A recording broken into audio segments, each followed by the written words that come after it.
میرے نبی کریم صلی اللہ تعالیٰ علیہ وسلم فرماتے ہیں، لوگو اللہ تمہاری ساری دعائیں قبول کرتا ہے، لیکن اس کے 3 طریقے ہیں، 3 چہچہاتی دعا کی قبولیت کے۔ یا جو تم مانگ رہے ہوتے ہو رب وہی تمہیں عطا کر دیتا ہے،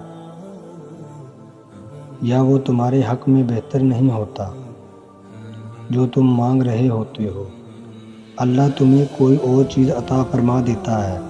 حضور فرماتے ہیں کہ کئی دفعہ یہ ہوتا ہے کہ تمہارے حق میں کچھ بھی بہتر نہیں ہوتا، دعا تمہاری پھر بھی رد نہیں کرتا۔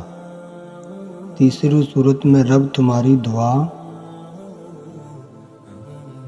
ذخیرہ کر لیتا ہے، ان دعا کے بدلے اللہ قیامت میں تمہیں اجر فرما دیتا ہے۔ مزید ایسی ویڈیو دیکھنے کے لیے ہمارے چینل کو سبسکرائب کریں تاکہ آنے والی ویڈیو آپ تک پہنچ سکے۔ شکریہ۔